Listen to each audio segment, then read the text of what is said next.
Buen día, vamos a hablar sobre el cultivo de soya y algunos aspectos y características de este cultivo. La soya es un cultivo leguminoso, es un cultivo que es de suma importancia a nivel mundial en términos de producción e intercambio internacional. Vamos a empezar con una pequeña introducción sobre este cultivo. El cultivo de la soya es una planta alimenticia que produce semillas, es originario del este de Asia, donde ha sido utilizada de alimento desde hace muchas décadas. Este cultivo también es altamente producido por muchos países, ya que tiene una gran cantidad de usos. Una de las características de este cultivo o de este grano es que es su alto contenido de proteína. Y esto hace que muchos países lo produzcan, ya que favorece a la alimentación y nutrición de la población. Eh, los principales productos que se obtienen a través de este grano es el aceite que se consume, es de consumo humano.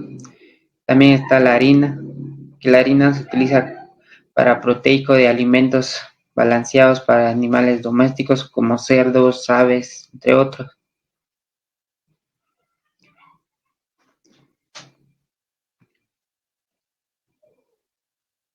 Hablaremos sobre la siembra. La siembra es, para la siembra se deben tomar aspectos importantes, se deben tomar en cuenta aspectos importantes para tener, si se quiere tener un buen rendimiento y una buena producción.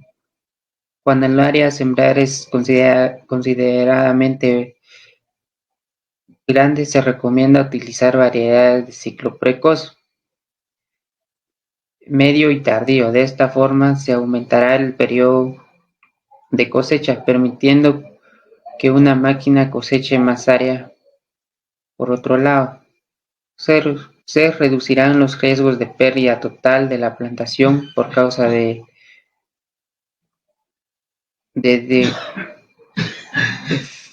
deficiencia hídrico durante un periodo crítico de desarrollo.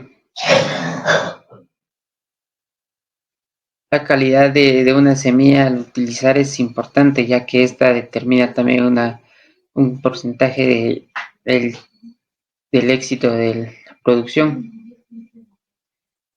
Se recomienda utilizar semillas certificadas, ya sea de instituciones o compañías responsables para obtener la densidad de plantas deseada. Se recomienda hacer una prueba de germinación. La prueba de germinación se recomienda realizarla aproximadamente 15 días antes de la siembra. Una forma práctica de llevar a cabo esta prueba es a través del uso de cajas de madera. Es un uso tradicional que se realiza para otros tipos de cultivos también.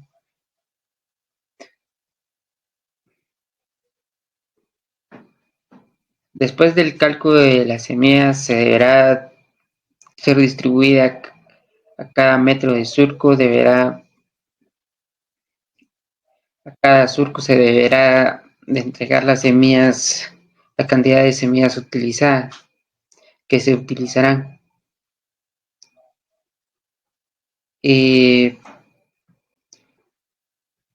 Acá tenemos algunos aspectos que se deben tomar en cuenta para la siembra. La preparación del suelo, que este es un aspecto importante para todos los cultivos. La preparación del suelo,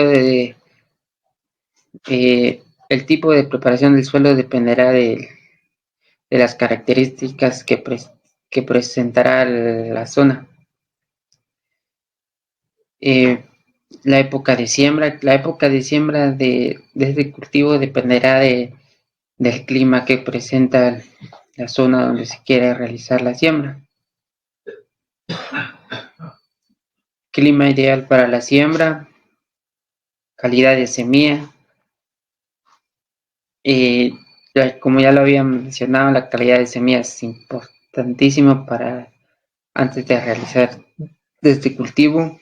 Se recomienda que sean semillas certificadas, se recomienda hacer una prueba de germinación. También está uno de los aspectos importantes, la densidad de siembra, que eso también se debe de tomar muy en cuenta, ya que esto determina la cantidad de semillas y el tipo de riego, de fertilización y otros aspectos. La temperatura para este cultivo se recomienda que sea entre 20 a 30 grados centígrados.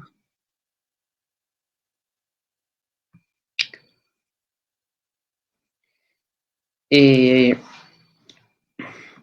Algunas distancias que se deben tomar en cuenta en la siembra es la distancia entre mata.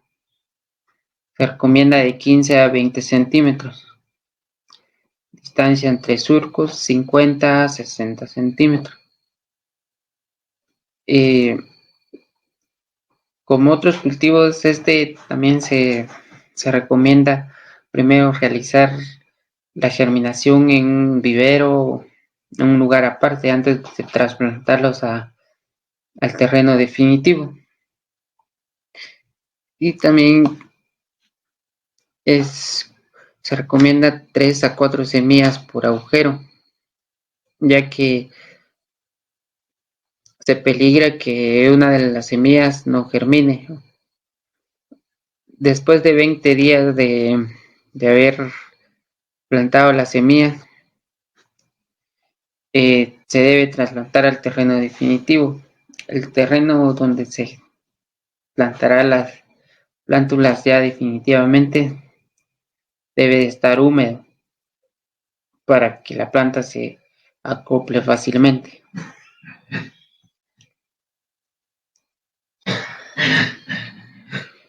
Fisiología de la planta. Esta planta tiene un periodo vegetativo, un periodo de reproducción y un periodo de madurez. En el periodo vegetativo está lo que es la floración. Y las flores de esta planta aparecen en el lugar donde los pecíolos de las hojas se unen al tallo.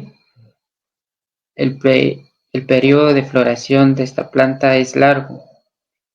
Se estima mediante informes e investigaciones, se ha visto que el periodo de floración ha tardado hasta 6 semanas, desde la primera flor hasta la última flor.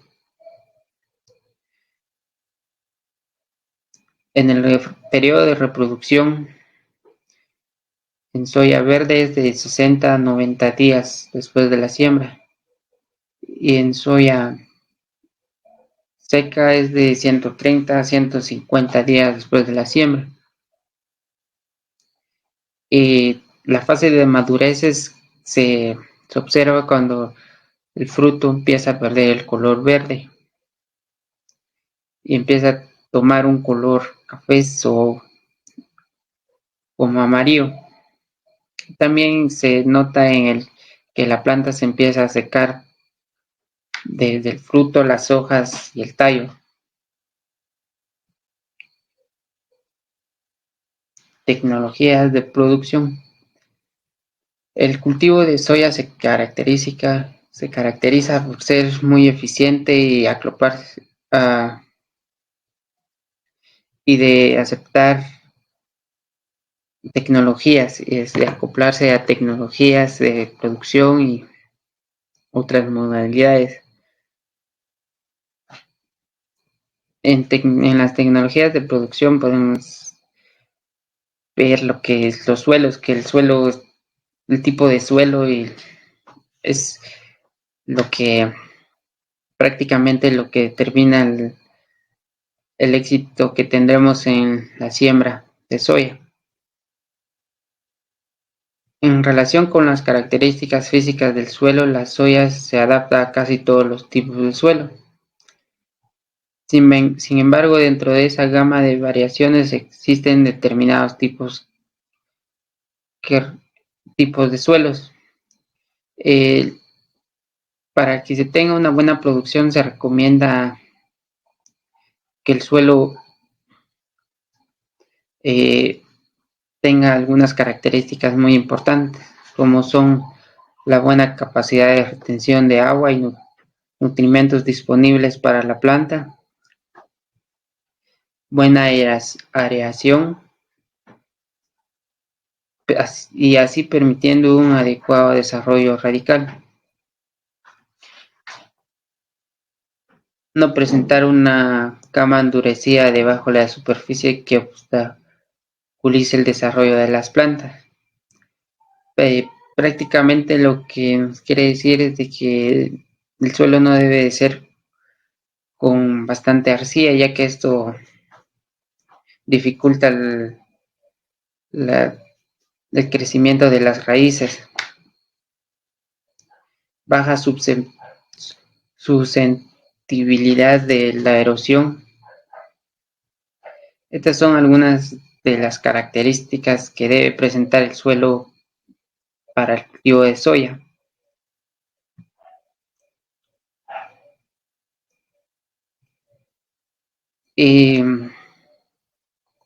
Sistemas de labranza para el suelo. Entre los sistemas que se utilizan comúnmente para el cultivo de soya está los sistemas convencionales, labores de labranza primarios, labranza de conservación.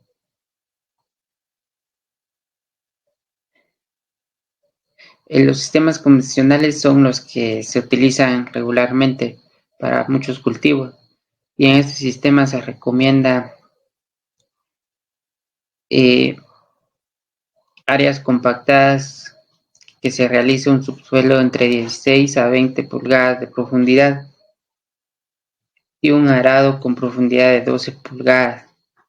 También se recomienda 3 a 5 pasadas de arado.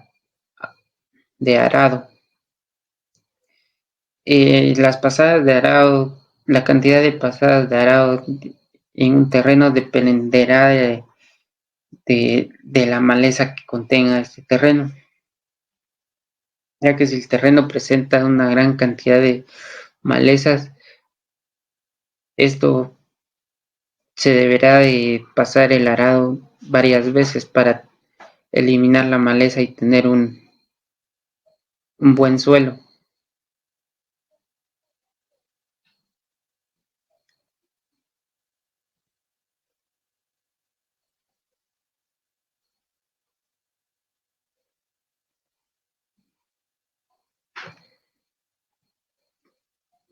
Tecnologías del cultivo de soya. Entre esos está conocer el ambiente.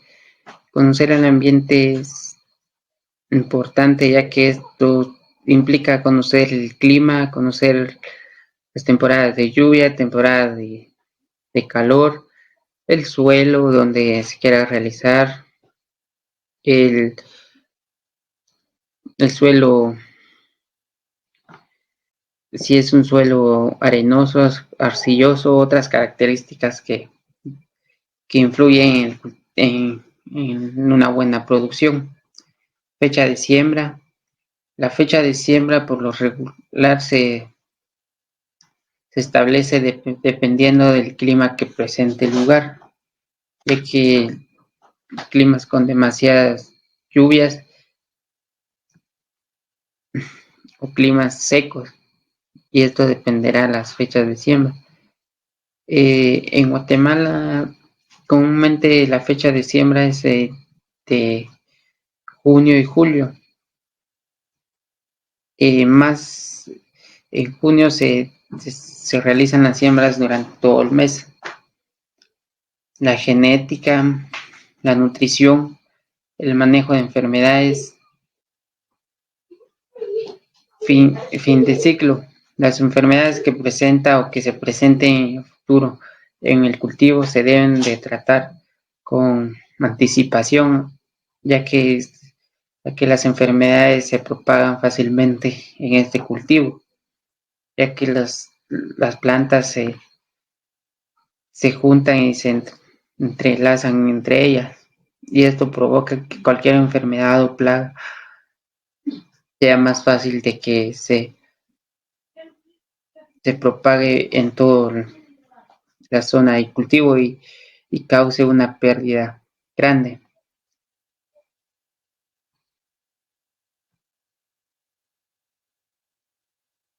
También están los riegos, que los riegos también dependerán de las constantes, si la cantidad de lluvia que cae o las lluvias constantes o si es un lugar seco, el riego debe ser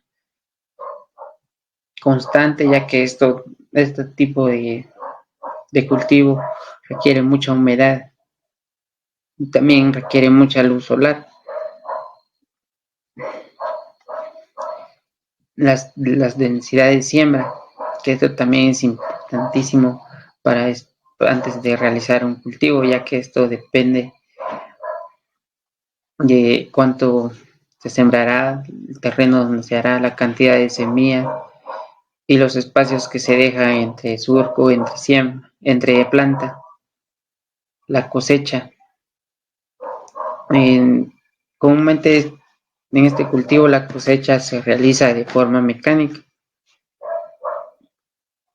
y las características que presenta esta planta cuando ya llega la hora de cosecharlas es, pueden ser que cuando están en 90% ya secas y los granos y el fruto empieza a perder el color verde, es porque la cosecha ya es el tiempo indicado para cosechar. Método de siembra también el método de siembra dependerá de la variedad de semilla y del tipo de terreno que se tenga y de la densidad de siembra, ya que en siembras grandes normalmente se realiza la siembra con máquinas o técnicas que para que sea una siembra más rápida y en siembras en terrenos pequeños se realizan manualmente. La variedad, la variedad de semillas es importante, ya que esto también determinará el tiempo que se tarda en producir frutos, en la floración y la maduración de la planta. La semilla debe de tener debe ser certificada, debe presentar, no debe presentar enfermedades.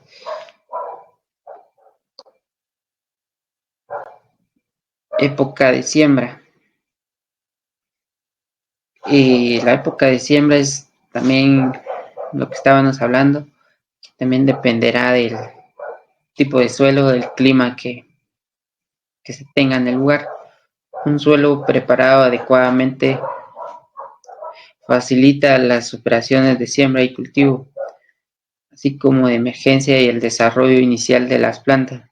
Las operaciones de labranza que se utilizan normalmente incluyen un pase de arado y una o repetidas labores de rastra efectuadas con una grada de discos, una rastra de dientes flexible u otro instrumento de este tipo.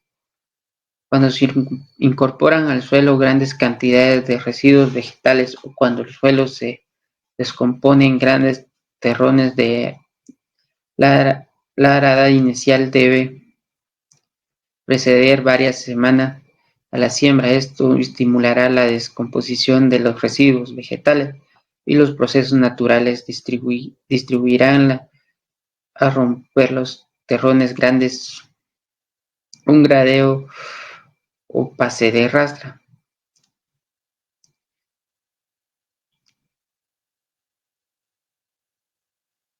La última labor antes de la siembra no deberá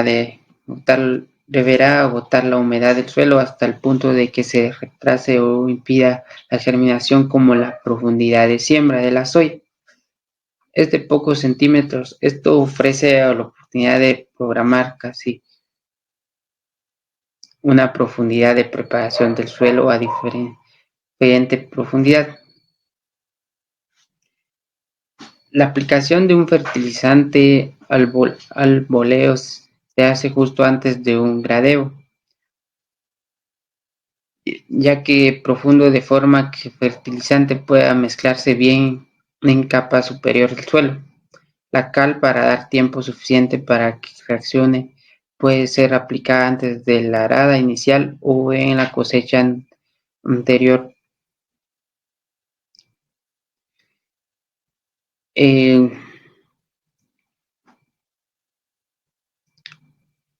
la época de siembra también influyen aspectos como, por ejemplo, técnicas para mejorar el tipo de suelo, como la implementación de cal o implementación de residuos orgánicos para el mejoramiento del suelo.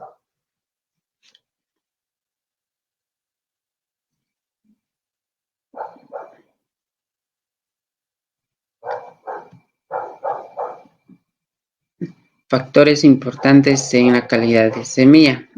Estos son algunos de los aspectos que se deben tomar de tomar en cuenta en la calidad de la semilla. La calidad de la semilla es importante para la calidad de producción. Uno de los factores es la pureza de variedad, la germinación y vigor, ya que la semilla, como lo hemos mencionado, debe estar completamente sana, debe ser certificada. La uniformidad de tamaño también es sumamente importante de tomar en cuenta. Semillas de otros cultivos. Se debe de saber también de dónde se extrajo las semillas, ya que los cultivos pueden presentar enfermedades, plagas, y esto puede llevar a producir semillas malas, que no germinen o que traigan enfermedades en sí. También están las semillas de maleza.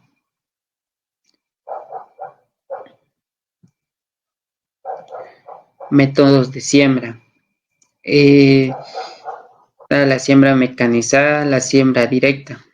Como bien sabes, siembra mecanizada es un método que es necesario maquinaria, equipo de trabajo, y esto se hace normalmente en empresas y siembras en terrenos grandes para producciones grandes. La siembra directa es lo que comúnmente se realiza en terrenos cortos, colocando semillas en agujeros. Para la siembra directa se recomienda dejar 2-3 semillas en cada agujero, 5 centímetros bajo nivel de la tierra, y luego taparlos con tierra nuevamente.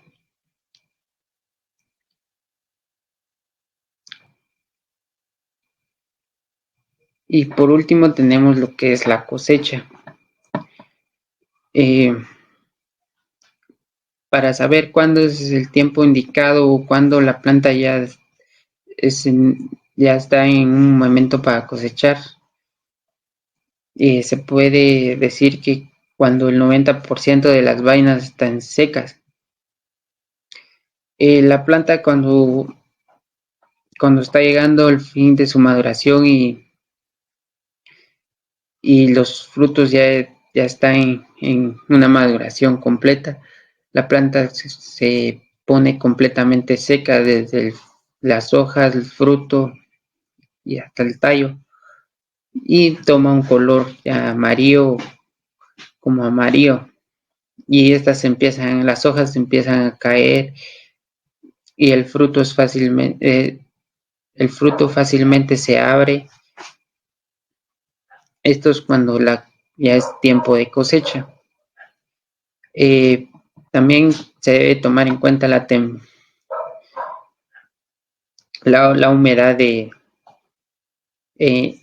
cuando se quiera cosecharla, ya que la humedad debe de ser de 14 a 16%. Y para esto se recomienda, antes de cosechar, se recomienda realizar una prueba de humedad. Y las pruebas de humedad sirven para saber si es el tiempo indicado o el día indicado o el clima indicado para cosechar, ya que si no se realiza en un clima adecuado, se peligra tener enfermedades o que el producto pierda calidad o que el grano pueda tener enfermedades o ya que la temperatura no le favorece. Las pruebas de humedad que se quieran realizar se deben de realizar se deben de ser tomadas entre a las 9 a.m. a 11 a.m. del día, ya que es el horario en el que se toman datos más correctos.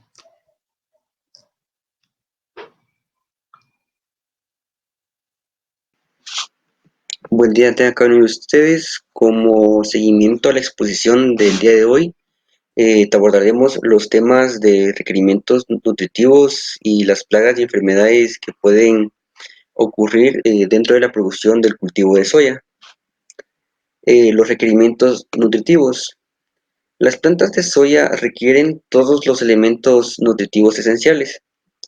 Eh, Aunque en su mayoría los que más necesita es el nitrógeno, el fósforo, el potasio, el azufre, el calcio, el manganeso, el boro, el magnesio, el hierro, el zinc, el cobre, el molibdeno y el cloro. La mayoría de los nutrimentos son absorbidos del suelo. Sin embargo, parte del nitrógeno es obtenido por la fijación del nitrógeno por parte de las bacterias en los nódulos, y algo del azufre es absorbido por el aire. Los nutrimentos del suelo son absorbidos más que todo por las raíces de las plantas. Esto ocurre gracias a la acción que toma el agua y se mueven por el interior de las plantas hacia las hojas y otros órganos vegetativos. Todos estos elementos intervienen en procesos metabólicos esenciales, y la ausencia de alguno de ellos afecta en el crecimiento normal de la planta o el desarrollo de la misma. Las cantidades de nutrimentos disponibles varían según el tipo de suelo.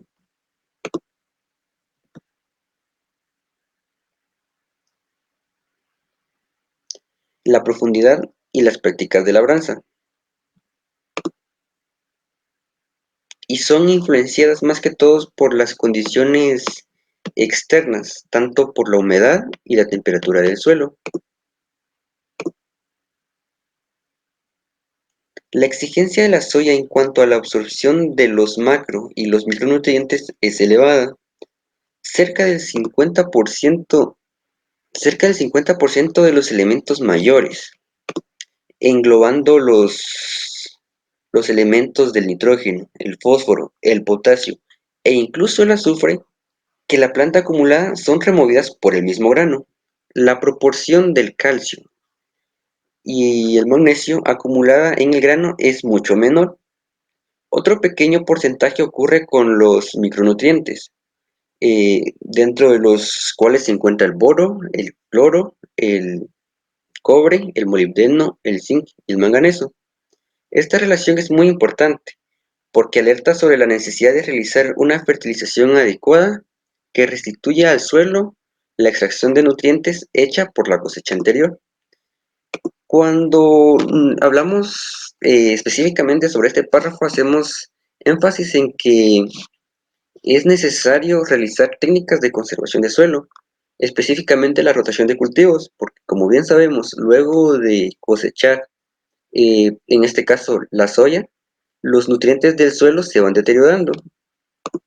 E incluso a pesar de que por ser una fabácea, esta fija nitrógeno al suelo, eh, es necesario dejar que el suelo descanse o aplicarle nuevos nutrimentos para que la planta en la siguiente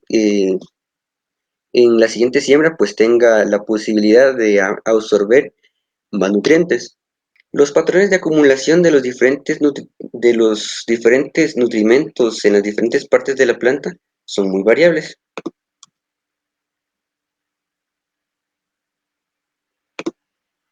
Las cantidades de nutrimentos tomados por las plantas temprano en la estación de crecimiento son relativamente bajas, porque las plantas son pequeñas.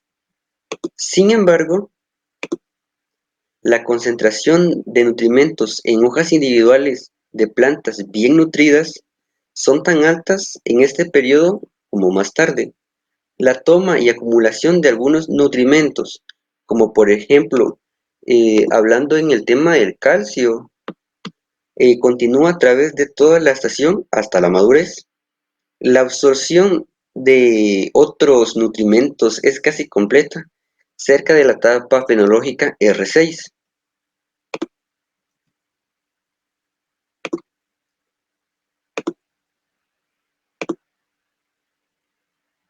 La redistribución de los nutrimentos minerales de las partes viejas o llamémoslas también partes maduras de las plantas a las partes nuevas en el crecimiento es la fuente primaria de algunos nutrimentos. Algunos nutrimentos son inmediatamente traslocados de las partes viejas a las nuevas. La redistribución del nitrógeno, el fósforo y el azufre es la fuente primaria de estos nutrimentos para el crecimiento de las semillas y resulta en una severa reducción de estos elementos, sobre todo en las hojas, en los peciolos, en el tallo y vainas durante la etapa avanzada del llenado de las semillas. Sin embargo, algunos nutrientes, como ya bien se mencionó, el calcio, son muy inmóviles en las plantas y hay una pequeña distribución hacia las partes del crecimiento.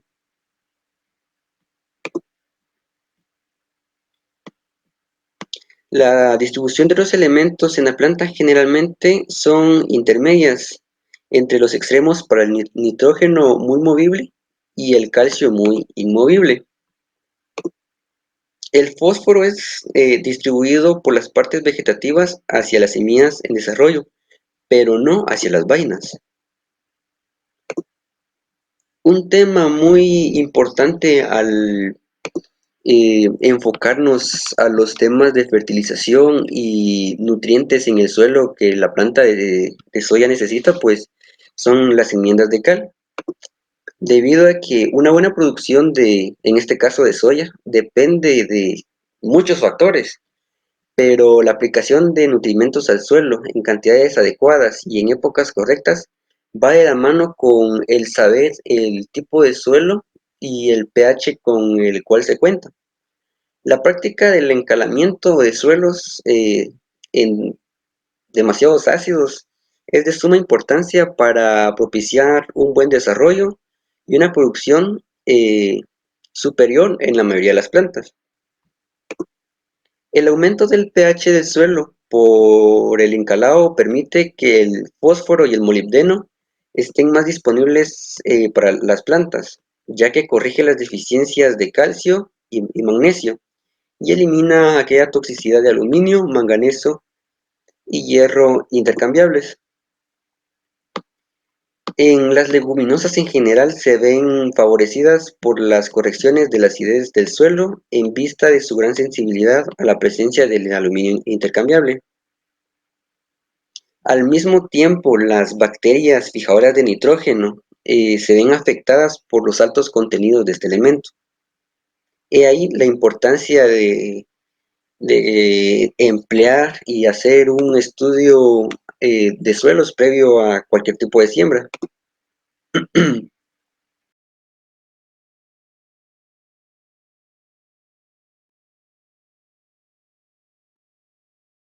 Por otro lado, debe recordarse que un sobreencalado puede conducir a las deficiencias de macronutrientes,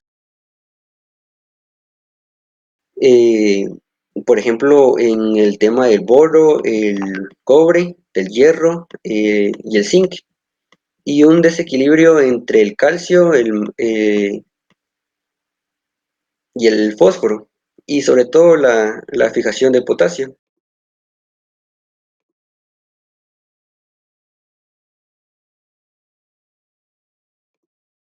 Es importante recalcar que las prácticas del encalado se haga con suficiente anticipación para poder elevar el pH al nivel deseado, que para el cultivo de la soya se recomienda mantener un pH de 5.5 a 6.5.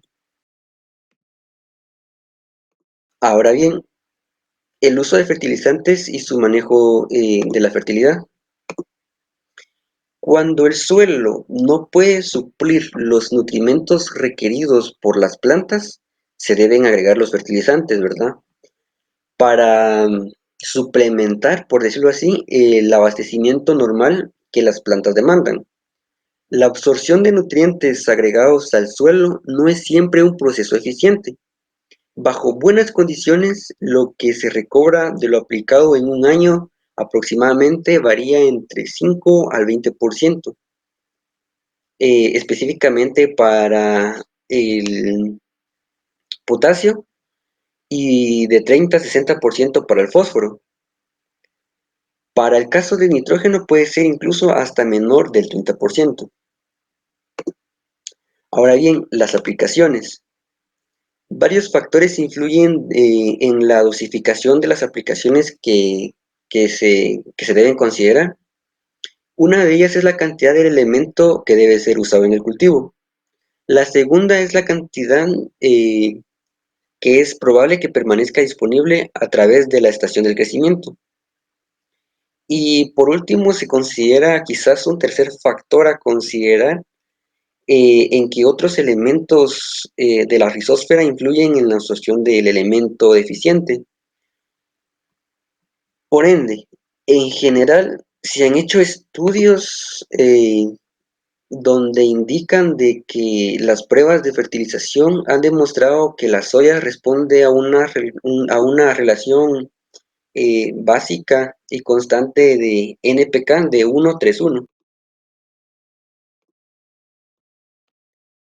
Cuando hablamos de la fertilización en general de las plantas, pues conocemos y sabemos de que una planta necesita los tres principales elementos nutritivos, los cuales son nitrógeno, fósforo y potasio.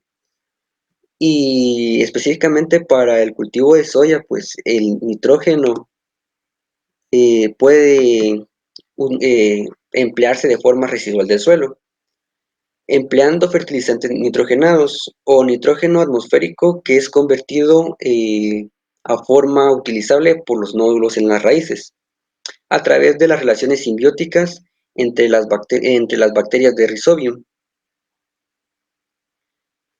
De esta manera, no es necesario promover tantas aplicaciones de fertilizantes nitrogenados, excepto una pequeña cantidad que puede ser entre 10 a 30 kilogramos por hectárea para estimular el crecimiento inicial, ya que la soya utiliza nitratos como fuente primaria de nitrógeno durante las etapas vegetativas iniciales.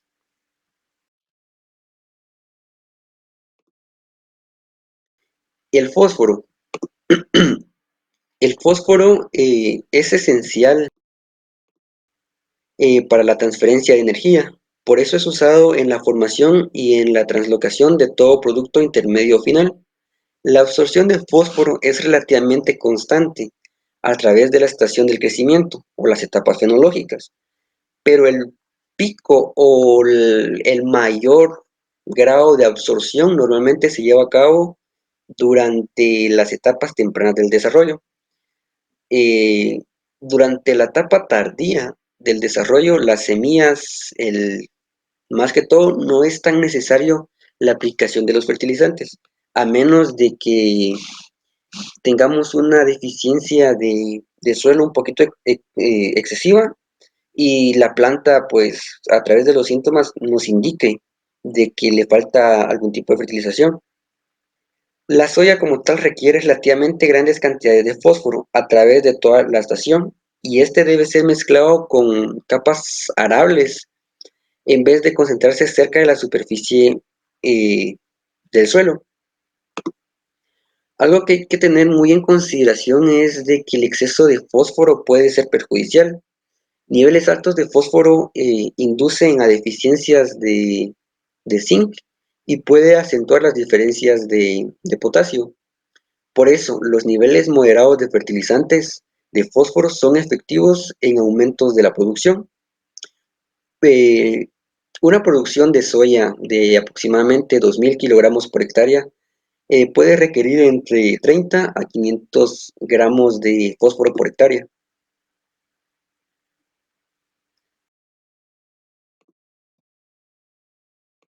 Potasio. Las plantas de soya usan relativamente grandes cantidades de potasio. La tasa de absorción del potasio se incrementa durante el periodo del rápido crecimiento vegetativo y declina cuando los granos empiezan a formarse. El potasio es susceptible a lavado, pero menos lavado ocurre cuando el sistema radical está bien establecido. Por ende, en las condiciones favorables al lavado, cuando menciono lavado, hago referencia a que cuando las lluvias son fuertes y los suelos ligeros, pues el agua es poco retenible en el suelo. Las aplicaciones totales de potasio deben dividirse en dos aplicaciones. Una a la siembra y la otra 30 días después o incluso más. Una siembra eh, debe de fertilizarse con potasio, ya que el fertilizante debe ser incorporado al suelo para evitar pérdidas por escorrentía superficial durante las lluvias fuertes. Y por último, pues es necesario reconocer de que los micronutrientes de las soya son indispensables, ya que cumplen la función de principalmente en los sistemas enzimáticos de las plantas, excepto por el molibdeno. Los micronutrientes como tal están más rápidamente disponibles cuando el pH del suelo es bajo, debido a que los micronutrientes son requeridos en cantidades pequeñas. Las deficiencias pueden ser corregidas mediante aspersiones del follaje con sales solubles apropiadas, aunque también pueden usarse aplicaciones de sales solubles directamente en el suelo.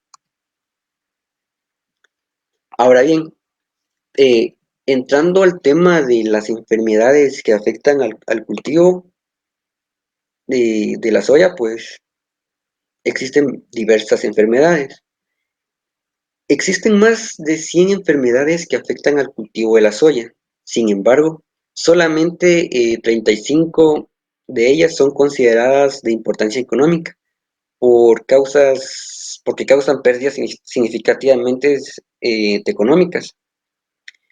La severidad de los daños y la aparición de enfermedades dependen de las condiciones ambientales, especialmente el tema de la temperatura y la humedad relativa. Dentro de las enfermedades que atacan al cultivo, pues se encuentran o se dividen, por decirlo así, en tres principales factores: las enfermedades bacterianas, las enfermedades causadas por hongos y las enfermedades causadas por virus. Las enfermedades bacterianas. En esta, pues encontramos el tizón bacteriano, la pústula bacteriana y la quemazón bacteriana. El tizón bacteriano ocurre alrededor del mundo y es la enfermedad bacteriana más común de la soya. Especialmente se da en climas fríos y húmedos. Por ejemplo, entonces, a raíz de eso, pues, por lógica, en el medio local, al momento de sembrar soya, pues, es muy susceptible a contraer este tipo de enfermedades. Sus síntomas se basan en lesiones más obvias en las hojas, pero pueden encontrarse frecuentemente en tallos, en peciolos e incluso en las vainas. En las hojas aparecen en forma de manchas pequeñas, angulares, translúcidas, acuosas, de color amarillo o café claro. Las hojas jóvenes aparecen frecuentemente apacharradas y cloróticas.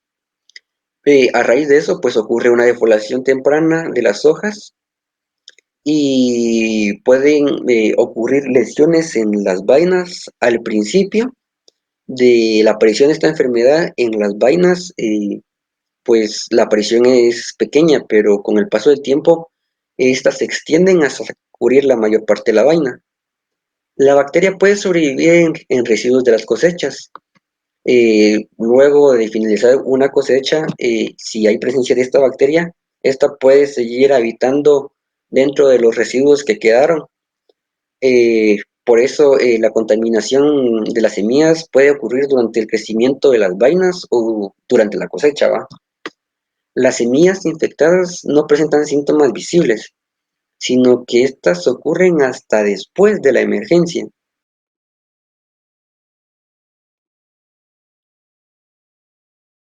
Existen diversos tipos de controles. Lo más recomendado es del uso de agroquímicos, aunque también existen controles que no tienen influencia tanto de los químicos. Por ejemplo, evitar sembrar cultivares altamente susceptibles en lugares donde la enfermedad es un problema potencial. Bien, ahora con la enfermedad de la pústula bacteriana, esta indica que ha sido reportada en la mayoría de las áreas del cultivo de soya, donde las temperaturas cálidas y las lluvias frecuentes predominan. La sintomatología que esta bacteria presenta se basa en que se presenta en una forma de manchas pequeñas de color verde pálido, con la parte central elevada en ambas superficies de las hojas. Luego se forma una pústula ligeramente coloreada en el centro y en la cara inferior de las hojas. Estos síntomas son a veces confundidos con aquellos producidos por la roya. Cuando se presenta una infección un poco más fuerte de esta bacteria, produce una severa defoliación en las plantas. Existen muchas formas de controlar, ya sea por métodos químicos, que es el más común empleado por los agricultores, así como también existen métodos alternativos sin el uso de agroquímicos. Por ejemplo, el uso de cultivares resistentes y realizar rotaciones de cultivos.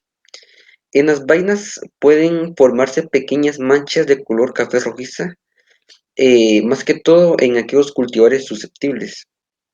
Por ello es que se debe realizar una rotación de cultivos para evitar todo ese tipo de problemas. La quemazón bacteriana. La quemazón solo se produce en plantas infectadas con la pústula bacteriana. Es decir, que a raíz de la pústula bacteriana se origina la quemazón bacteriana.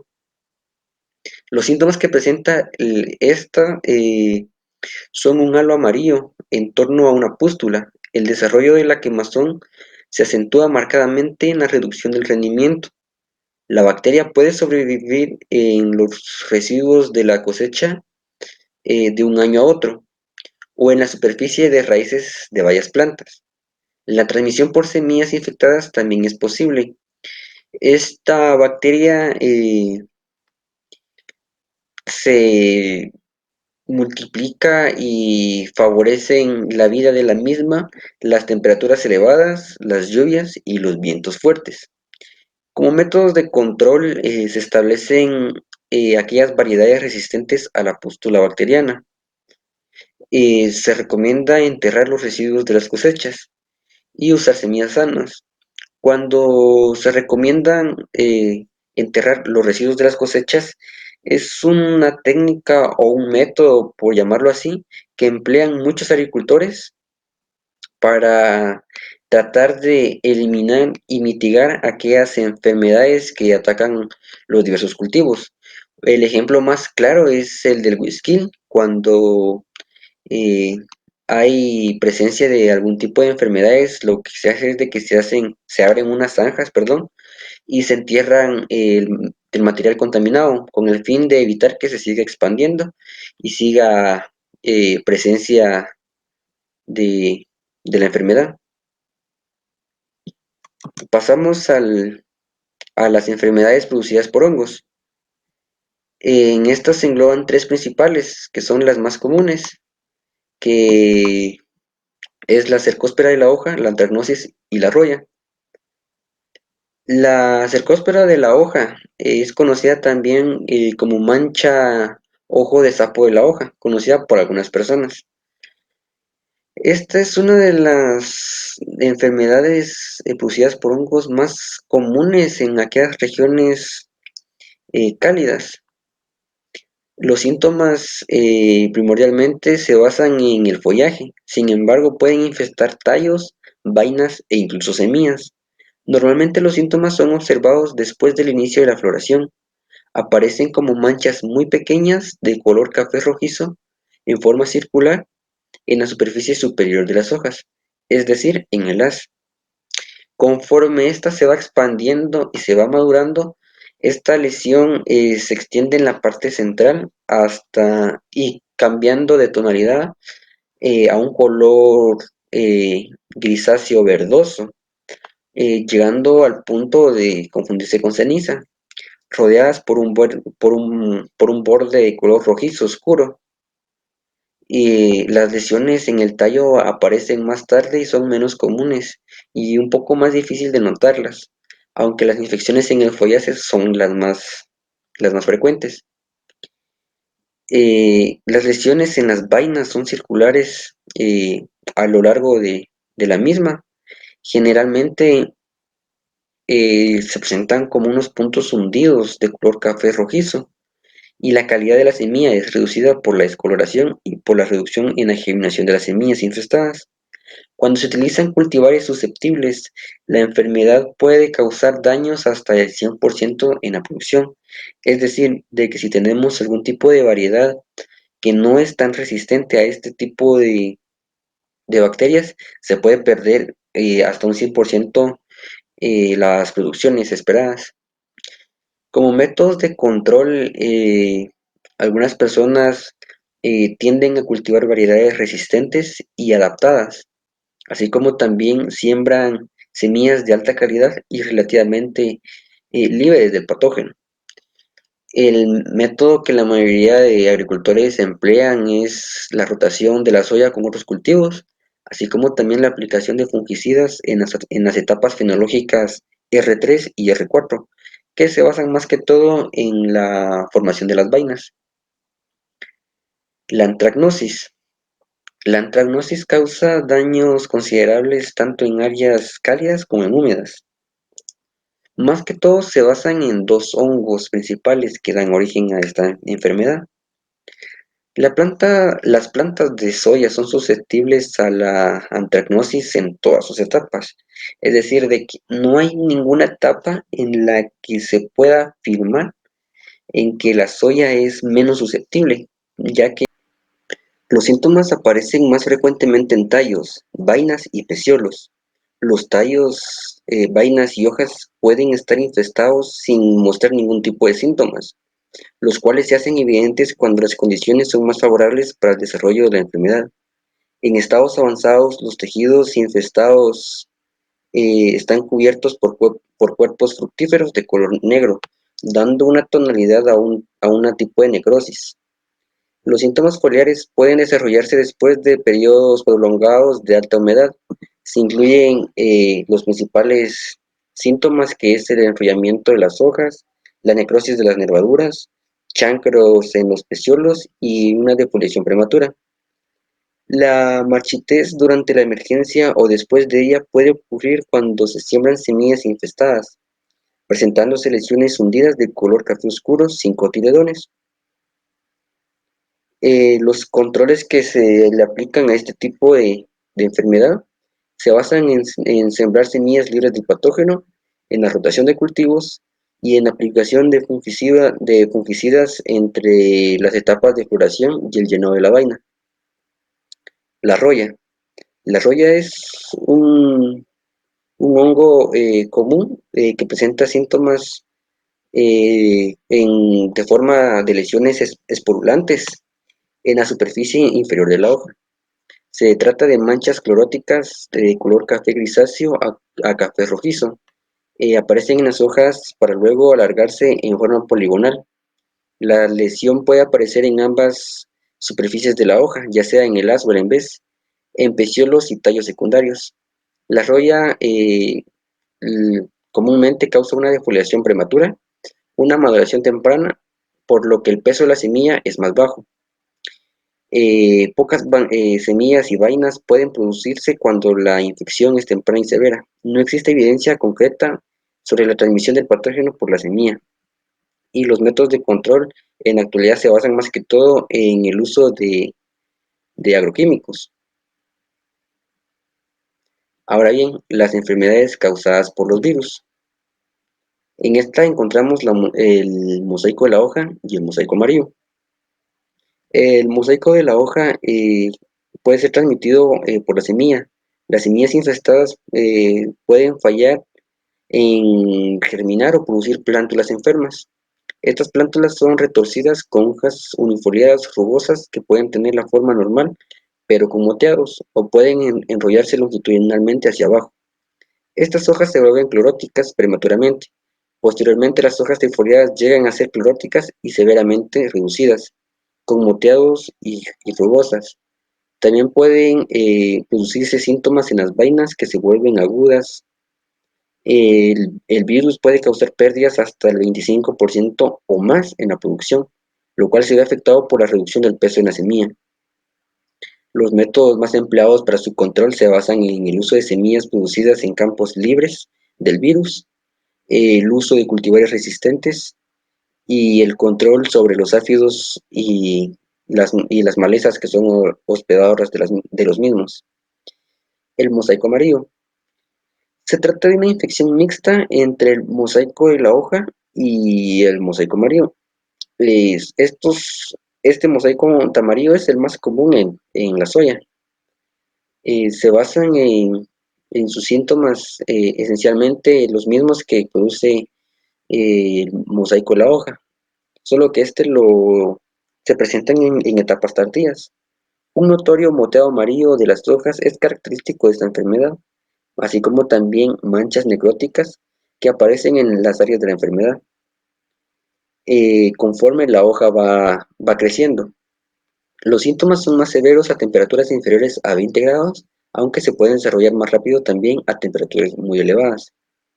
Los controles se basan en el uso de cultivares resistentes y medidas según panfletos de los agroquímicos. Así como existen enfermedades, también existen plagas que pueden afectar directamente al cultivo, ya que varias especies de insectos han sido reconocidos como plagas importantes de la soya y en años recientes se ha dado una gran atención a su clasificación debido al grado de daño necesario para causar la reducción necesaria del rendimiento y a las formas de manejo de las poblaciones de las plagas. Se puede decir de que se dividen en dos principales grupos, las plagas del suelo y las plagas del follaje. Las plagas del suelo, las de mayor importancia económica son los gusanos cortadores y los barrenadores del tallo. Los gusanos cortadores pertenecen a la familia Neutoridae y son un grupo de larvas lepidópteras que atacan al tallo de plántulas al nivel de superficie del suelo. Estos pueden ser muy dañinos y atacan también plántulas de maíz, otros cereales, frijoles y un sinfín de otros cultivos. Estas larvas se alimentan por la noche cortando las plántulas y alimentándose de ellas, y al día siguiente por la mañana es muy común, luego de haber observado el daño, encontrar a las larvas debajo de la superficie del suelo, cerca de la planta dañada. El barrenador del tallo. Se trata de una larva pequeña de coloración verdosa y café en forma alternada en cada segmento del cuerpo. Penetra las plántulas por las regiones del hipocótilo o debajo, construyendo una galería ascendente en el tallo. Este insecto se encuentra con mayor frecuencia en suelos arenosos y en periodos secos. Ahora bien, las plagas del follaje. En esta encontramos el gusano medidor y los pulgones o áfidos. El gusano medidor generalmente ocupa el segundo lugar en importancia como defoliador. Ocurre por lo menos un complejo de 3 especies en cada planta de soya. Las larvas son de color verde y pueden presentar franjas en el dorso, con puntos oscuros distribuidos en el cuerpo. Pueden ser reconocidos fácilmente por la presencia de 2 pares de patas abdominales y un par de patas terminales. Los pulgones zoáfidos. Este grupo de insectos son relativamente pequeños, pero atacan de gran forma a los cultivos, ya que estos son los principales vectores de las enfermedades, especialmente haciendo referencia a que son vectores de los virus del mosaico de la, de la hoja, ya que es transmitida a través de sus hábitos alimenticios. Y así, de esta forma concluimos con la exposición del grupo número 5. Agradecemos la atención prestada y el tiempo y esperamos que haya sido de su agrado. Muchas gracias. Feliz día.